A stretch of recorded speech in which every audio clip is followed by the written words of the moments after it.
का श्रृंगार है। ये रचना संसार है, भुवनेश्वर का संसार है। ये रचना संसार है, भुवनेश्वर का संसार है।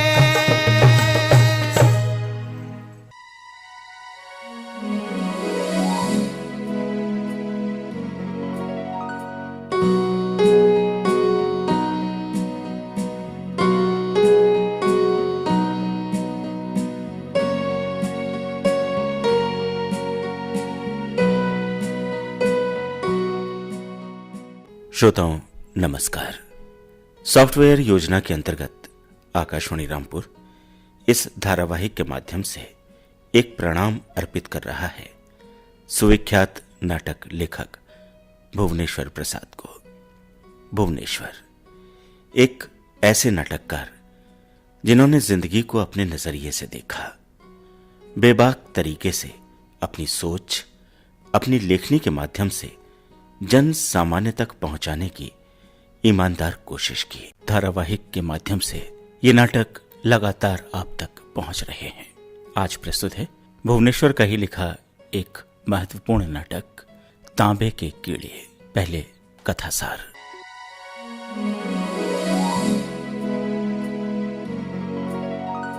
तांबे के कीड़े भुवनेश्वर का ड्राइंग रूमों के लिए लिखा गया छोटा नाटक है। यह नाटक मानव जीवन की विसंगतियों का विश्लेषण करता है। इसकी भाषा में काव्यात्मकता है तथा संवाद प्रतीकात्मक है। इस नाट्य कृति में आस्थाहीन का स्वर मुखर है। पूरा समाज विशृंखल, अराजक तथा आशाविहीन चित्रित किया गया है, इसलिए इसे सामाजिक नाटकों की कोटि में रखा गया है। मानव समाज में हर ओर निराशा का भाव व्याप्त है। हर व्यक्ति किसी न किसी विचोह से ग्रस्त है। जीवन की शुरुआत ही कष्टपूर्ण है। अकेलापन काटता है। अकेलापन ऊब पैदा करता है। जीवन में भटकन है। समाज में आंखें तरेरते सवालों और सुख के स्रोतों पर होने वाले आघातों के जरिए हम मृत्यु से आंख मिचौली खेलते हैं, उसे परास्त कर देते हैं। मृत्यु हमारी सहचरी है, हमारे सिरहाने लोरियां गाती है।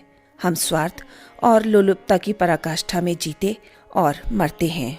अपनी जानें खतरों में डाल देते हैं, लेकिन पेंशनों को बचाकर रखना चाहते हैं। भुवनेश्वर ने बिल्कुल काव्य नाटक शैली में इस नाटक के संवादों का आयोजन किया है, जिसका एक एक शब्द पूरे अर्थ संदर्भ से जुड़ता है। संभावनाओं का नाश हो जाना आज के समाज की दिनचर्या है। घिरते हुए बादल सूरज की हत्या कर रहे हैं। सूरज मर गया है। बादल वे परिस्थितियां हैं जो हर आशा के सूरज की हत्या कर देते हैं। संभावना है कि शीघ्र ही आईनों का शासन होगा। सब कुछ पारदर्शी होगा। पारदर्शिता का साम्राज्य ही आईनों के शासन की कल्पना है। यह पारदर्शिता, यह न्यायप्रियता ही योग्य और अयोग्य बीजों को पृथक कर देगी।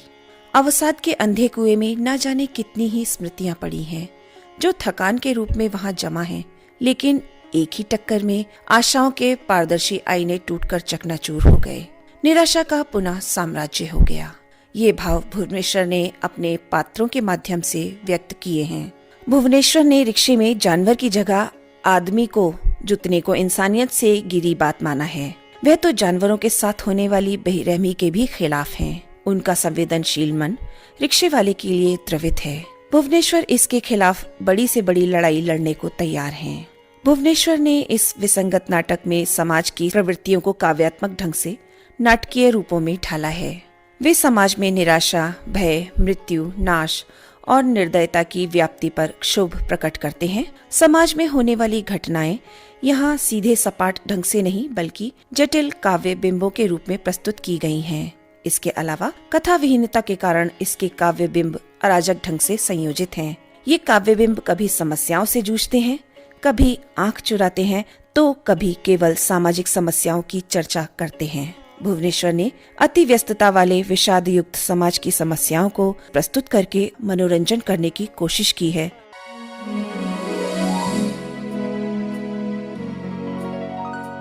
तांबे के कीड़े, ये थी संक्षिप्त विषय वस्तु भुवनेश्वर के लिखे इस नाटक की। आइए अब इस नाटक को सुने। रेडियो नाट्य रूपांतरण किया है डॉक्टर राजकुमार शर्मा ने।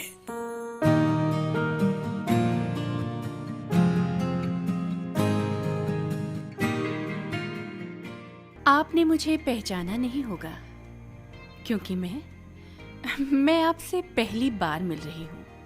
मैं महिला अनाउंसर हूँ।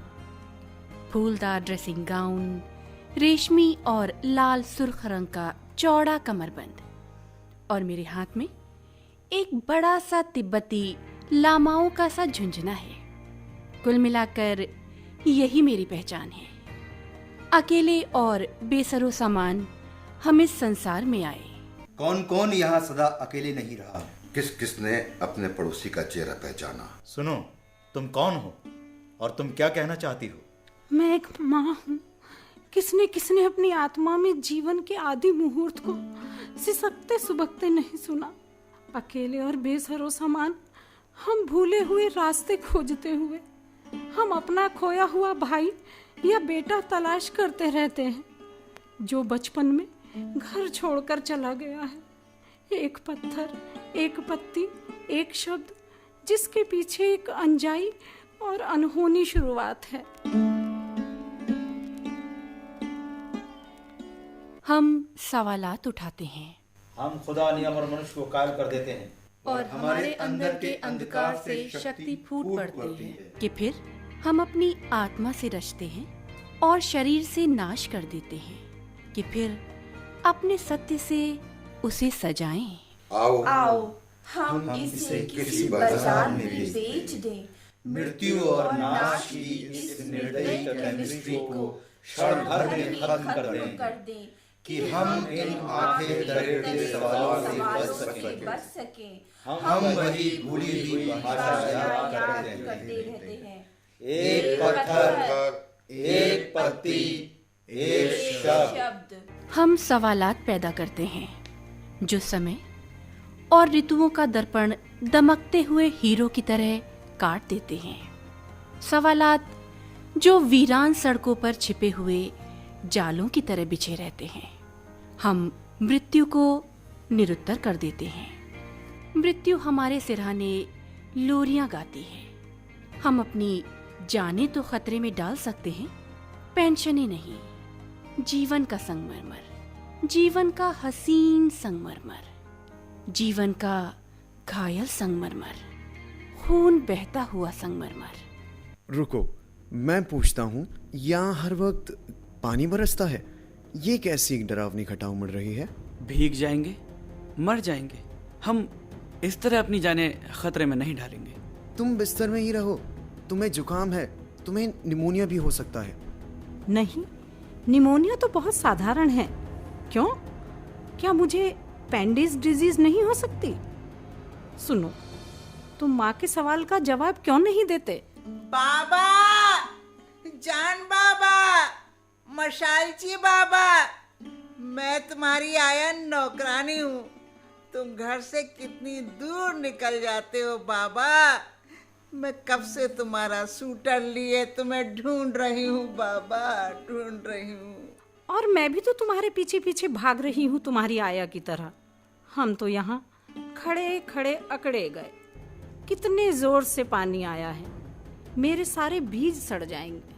हमारी सबसे बड़ी इजाद कांच के बीज। इनको बार बार नहीं बोना पड़ता। एक बार बो, 1000 बार काटो। ये सड़ते नहीं, उगने से इनकार नहीं करते। शीशे के बीज कांच के बीजों से ज्यादा पायदार होते थे। सामने से हटना बाबूजी, वरना रिक्शा लग जाएगा। अरे सुनते क्यों नहीं? तुम्हें अपनी पड़ी है। सुनो सुनो, अरे सुनो भी। अरे बादलों ने सूरज की हत्या कर दी। सूरज मर गया। मैं दूसरों का बोझ ढोता हूँ। मेरे रिक्शे में आईने लगे हैं बाबूजी, आईने। मैं इन सब आईनों में अपना मुंह देखता हूँ। सूरज नहीं रहा। अब इस धरती पर आईनों का शासन होगा।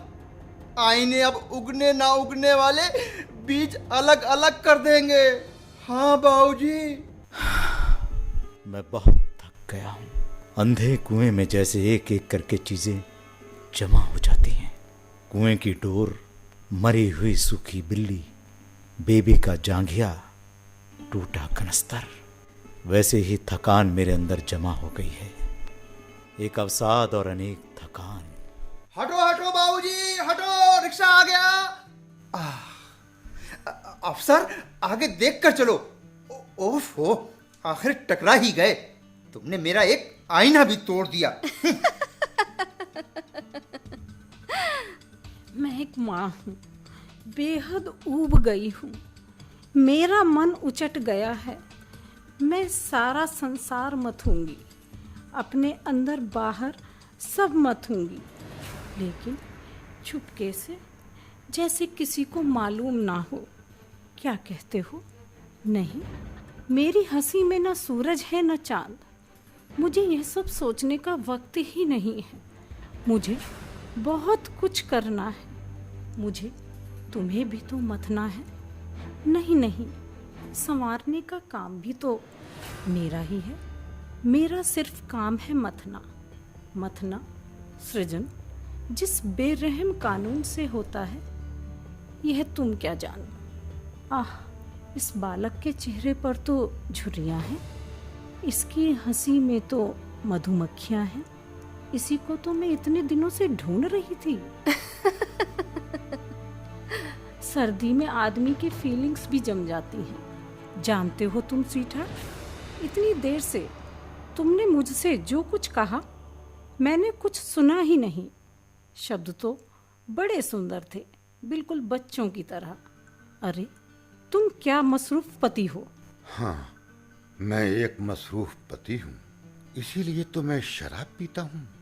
मैं सोचता हूँ अभी जाकर पीऊंगा, पीता जाऊंगा, पीता जाऊंगा, पीता जाऊंगा, जब तक कि मैं फिर से एक बच्चा ना हो जाऊं। फिर शायद मैं जो कहूंगा वो तुम्हें समझना ही पड़ेगा। देखो, तुम एक माँ की आत्मा देखो। तुम अपनी आत्मा मथते क्यों नहीं? तुम अपना शरीर क्यों नहीं मथते? तुम एक मसरूफ पति हो। नहीं, मैं ये सब नहीं करूंगा। तुम ऐसे गहरे राइज शब्द क्यों बोलती हो? मथना मैं नहीं जानता कैसे, लेकिन ये जानता हूं कि ये बात खूबसूरती से कही जा सकती है। नहीं, मैं एक बारगी शरीर को दिमाग के बंधनों से अलग कर दूंगा। मैं लड़ूंगा, मैं शहीद हो जाऊंगा। मैं अजनबियों की भाषा बोलूंगा, मैं सूरज का गला घोट दूंगा। मैं उफ, तुम्हारा इंतजार करते करते हम बूढ़े हो चुके थे। मेरी परेशानी देखकर तो लोगों ने मुझे परेशान रमणी ही कहना शुरू कर दिया। तो यही तुम्हारा 7 बजे आने का वायदा है? ये क्या, तुम्हारा चेहरा क्यों उतरा है? तुम क्या बीमार हो? डर गए हो कहीं? क्या बात है? तुमने कहीं कुछ अनहोना देखा है? मैंने कुछ देखा है जरूर, लेकिन इस वक्त मालूम होता है मैंने देखा नहीं, सिर्फ सुना है। मैंने सुना कि इन बादलों से कोई निकलकर मुझसे बातें करने लगा। तपी हुई बेलाग बातें, जैसे कोई मन ही मन घुटने वाला आदमी पहली बार शराब पी कर करता है। तुम तो मसरूफ पति हो, तब तुमने क्या किया? मैंने कुछ नहीं किया परेशान रमणी।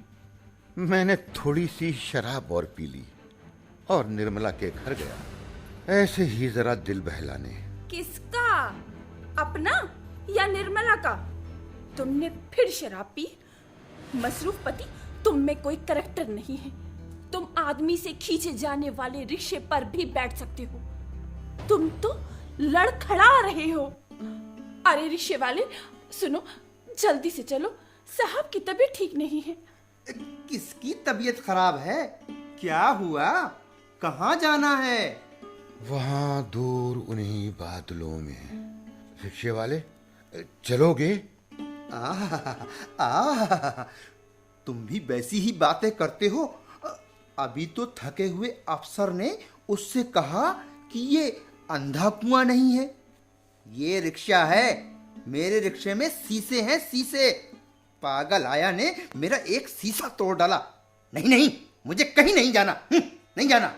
अब तुम्हारी तबीयत कैसी है? सुनो, किससे कहा तुमने कि यहाँ कुआं है? किसी से नहीं मेम साहब, मैं जरा कुछ सोचता सा बहुत थक गया था। मैं सर्दी में कुछ सुन सा हो गया था। अभी मैंने ऐसा देखा, एक अफसर मेरे पास आया। वो थका हुआ था, बेहद थका हुआ। कुछ सोचकर वो भी शायद बेहोश हो गया था। अच्छा, आगे देखकर रिक्शा चलाओ। जी जी मेम साहब जी। क्या तुम निर्मला के घर गए थे?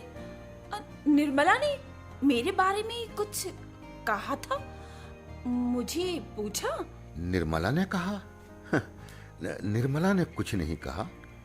निर्मला ही तो बादलों में चली गई थी। तुमने सुना निर्मला? मुझे आज मालूम हुआ उन्हीं बादलों में रहती है। मैं अफसर हूं, लेकिन थक गया हूं। जवानी में मैंने हजारों खोपड़ी चटकाए, अब सिर्फ उंगलियां चटकाता हूं। कभी कभी मजाक भी चटका लेता हूं। अंग्रेजी जानते हो? Crack a joke, crack a pin. अच्छा, अब एक पहेली बूझो। कॉलेज के बच्चों, बूझो, क्या तुम किसी ऐसी चिड़िया का नाम बता सकते हो जो उमड़ती निडर घटाओं के नीचे नाचती, जिसके पर में 8 रंग होते हैं, पर जो कुत्ते की तरह भौंकती है? नहीं। तुम नहीं बता सकते। मैं जानता था तुम नहीं बता सकोगे। अरे मोर, मोर। तुम मोर नहीं जानते? लेकिन मोर भौंकते कहाँ हैं? यही तो भेद है, और नहीं तुम बूझ ना लेते। अरे इसमें मजाक ही किया था। मुझे नहीं मालूम कि मैंने तुमसे क्यों शादी की। मैं परेशान हूँ। मेरी तरफ देखो। तुमने मेरे बारे में ये नहीं सोचा कि मैं बादलों से निकल कर आई हूँ या बादलों में रह सकती हूँ। तुम निर्मला के बारे में ही ये बातें सोच सकते हो। मैं मसरूफ पति हूं। मैं सोचता कहाँ, सुनता हूं और देखता हूं। मैं देखता हूं, मैं सिर्फ देखता हूं। मैं बहुत सी बातें देख लेता हूं। बाद में मेरी कोशिश ये रहती है कि जो मैंने देखा है कोई भी, खासकर तुम ना देखो, और इसलिए जो मैं देख लेता हूं उसे फौरन तोड़ना चाहता हूं। मैं तुमसे प्रेम जो करता हूं। क्यों? अगर मैं देख लूंगी तो क्या होगा? नहीं, मैं चाहता हूं कि तुम सिर्फ सुनो। तुम सुन लोगी तो मेरा अंत हो जाएगा, बिल्कुल इस तरह। क्यों? तुम हमेशा इस तरह की ऊट पटांग बातें क्यों सोचा करते हो? क्योंकि मैं इतना डरा हुआ हूं। तुमने ठीक कहा, और देखो मैंने ये सुन लिया।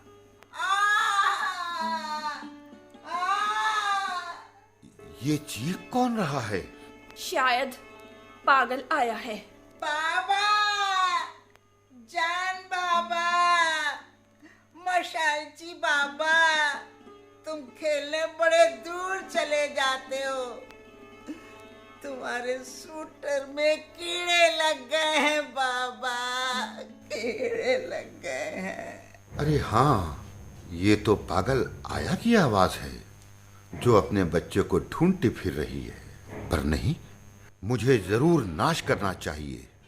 मैं अपना डर दबा सकता हूं, बहला सकता हूं, भुला सकता हूं, लेकिन मैं तो उसे उखाड़ फेंकना चाहता हूं। क्या मुसीबत है। संसार में भय के नाश करने का मतलब है संसार का नाश करना। लेकिन मसरूफ पति होकर तुम भय पैदा ही क्यों करते हो? मालूम होता है कि तुम सिर्फ भय ही भय खाते हो। तुम मुझे कुछ बतलाते क्यों नहीं? अरे परेशान रमड़ी, तुम जानती हो भय छोड़ देने से क्या होगा? तब मैं कुछ मिटा नहीं सकता, नाश नहीं कर सकता। मुझे बराबर सृजन करना होगा, और तब हमारी आत्मा और शरीर के मंथन से जो निकलेगा वो हमें मार डालेगा, हमारा अंत कर देगा। तुम बूढ़ी हो जाओगी। जीवन क्रीड़ा नन्ही सी रतनजड़ी रिष्टबाज की तरह रुक जाएगी। फिर भी नहीं, मुझे नाश करना ही पड़ेगा। लड़ना पड़ेगा इस बेमशरफ, बेमानी और अनंत शुरुआत के खिलाफ। एक एक पत्ती, एक एक शब्द और एक एक शब्द के खिलाफ। मैं बेहद थका हूं। मेरा रोम रोम चूर हो रहा है और आपने रिक्शे वाले को गिरा दिया और फिर मारा। मैं सीटी बजाता हूं। मैं उसे बजा सकता हूं या नहीं? ये देखता नहीं था और मैं हमेशा देखती हूँ। ये देखता नहीं था। मैंने देखा और मैंने अपनी जीवन संगनी को बताया। मैंने उसे समझाया कि मेरे लिए मिटाना और नाश करना कितना जरूरी है। मैंने परेशान रमणी को कायल कर दिया कि बिना नाश किए बनाया जा ही नहीं सकता। तुमने जरूर समझा दिया होगा। और इस रिक्शे वाले का तुम नाश करना चाहते थे। तुमने क्या शब्द कहा था? मशरूफ पति? कौन? हम? नहीं, तुम थके अफसर। हमको क्या समझते हो? हम क्या पागल हैं? हम मसरूफ पति हैं। ये आदमी देखता नहीं था, आगे देख कर नहीं गया, इसलिए इसके रिक्शे में ठोकर लग गई। मैं नाश करता हूं। नहीं, हमको आगे से नहीं, पीछे से ठोकर लगाई गई। मैंने रिक्शे के आईने में साफ देखा। शायद वो ठोकर अब तक आईने में दिखलाई दे रही हो। हाँ। मैं थका अफसर हूं, पर मैं सीटी बजाऊंगा। मैं अपनी बाकी ताकत सीटी बजाने में सर्फ कर दूंगा। नहीं, रुको, सीटी नहीं बजाओ, हमारी तरफ देखो। मैं कभी कुछ नहीं पैदा करती। मैं हर वक्त सोते गाते देखता हूं और रचता हूं और कायम रहता हूं। बात ये है कि हमारे पति बड़े मसरूफ रहते हैं।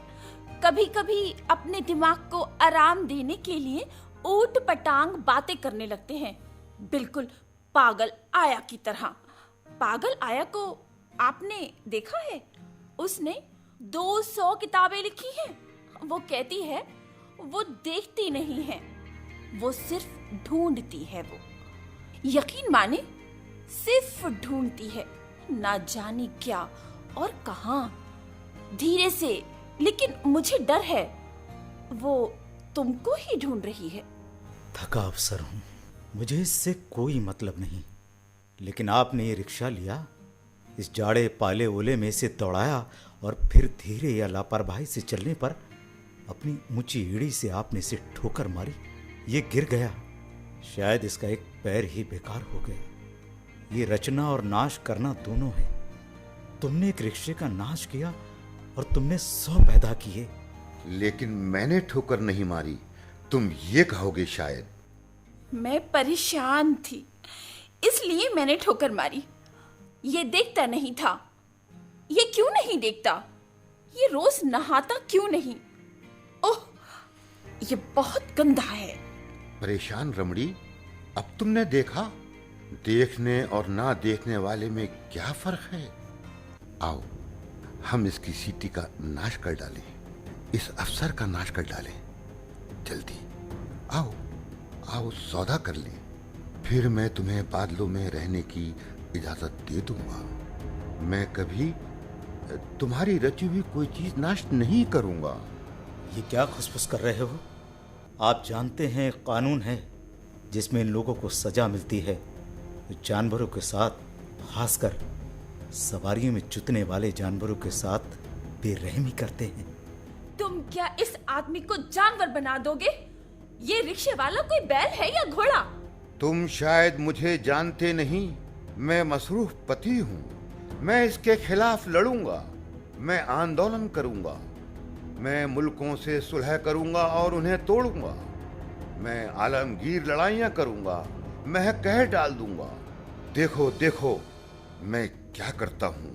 मैं बड़ी बड़ी लाइब्रेरियों में आग लगा दूंगा।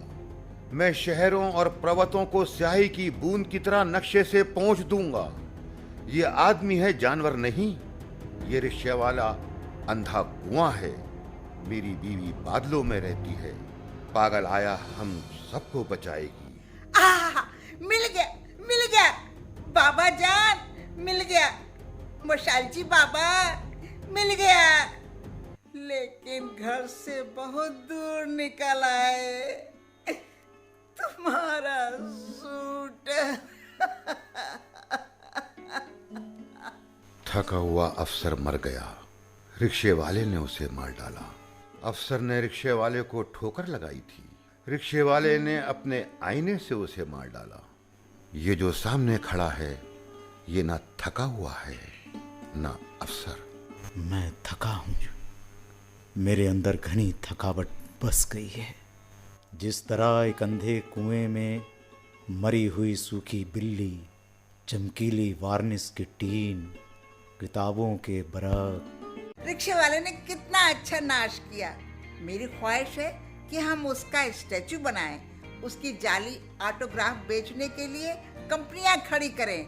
लेकिन मशालची बाबा, तुम मेरे घर से कितनी दूर निकल आए हो, और तुम्हारा सूटर कीड़ों ने खत्म कर दिया है बाबा, खत्म कर दिया है। हमारी सबसे ताजी इजाद कांच के सूटर, इनको सिर्फ तांबे के कीड़े खा सकते हैं। हमारी इससे भी ताजी इजाद तांबे के कीड़े, ये बुलाने से बोलते और हंसते हैं। तांबे के कीड़े। नहीं नहीं, अभी खत्म कहाँ हुआ। अभी तो 2 मिनट का एक नाच गाना और है। न जाने इस गाने से अंत करने में नाटक लिखने वाले का क्या मतलब है। मेरी समझ से तो पूरे नाटक में ही कुछ हल नहीं होता। पूछे जाने पर नाटक लिखने वाला शायद कुछ ऐसा कहेगा कि जिंदगी और नाटक का प्रॉब्लम एक ही है, यानी लम्हों को मुकम्मिल कर देना, विरोध और विद्रोह को एक स्वर करना और उसमें एक केंद्रीय महत्व यानी सेंट्रल सिग्निफिकेंस हासिल करके उसका दर्शकों पर एक फीका असर उपजाना कि वो उनकी बुद्धि, विचार और नजर को उकसाए। लेकिन ये सब बेबाक की बातें हैं। सभी न्यूरोटिक इसी तरह की बातें करते हैं। मेरी समझ में तो इस नाटक का लेखक न्यूरोटिक है। हमें जो रुचता नहीं, जो हमारे विचारों के साँचे में अटता नहीं, उसे हम न्यूरोसिस न कहें तो क्या कहें। इस पूरे नाटक में कोई मतलब नहीं है। वो हमें खामखा भरम में डाल रहा है। बीबी बोले नहीं, बोले नहीं, बोले नहीं, बीबी बोले नहीं, कुंडा खोले नहीं, कुंडा खोले नहीं, हमसे बोले नहीं, बीबी बोले नहीं, उमड़ रही बरसात रे, बीबी बोले नहीं, बोले नहीं, बोले नहीं, बीबी बोले नहीं, कुंडा खोले नहीं, बीबी बोले नहीं।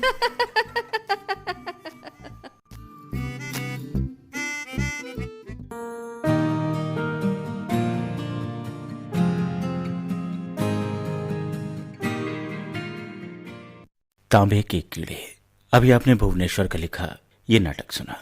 भाग लेने वाले कलाकारों का भूमिका सहित परिचय इस प्रकार है।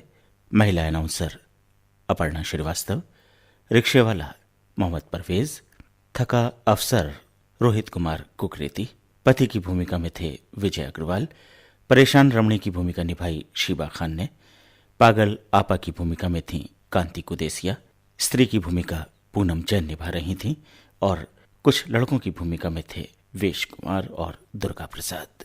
सह प्रस्तुति असीम सक्सेना और सुरेंद्र राजेश्वरी की थी। प्रस्तुतकर्ता थी मनदीप कौर। धारावाहिक भुवनेश्वर का संसार की आज की कड़ी यहीं तक। फिर हाजिर होंगे भुवनेश्वर के लिखे एक और नाटक के साथ। तब तक के लिए नमस्कार।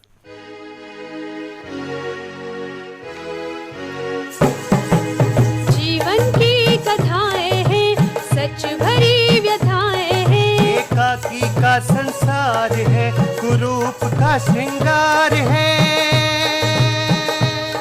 ये रचना संसार है, भुवनेश्वर का संसार है। ये रचना संसार भुवनेश्वर का संसार है।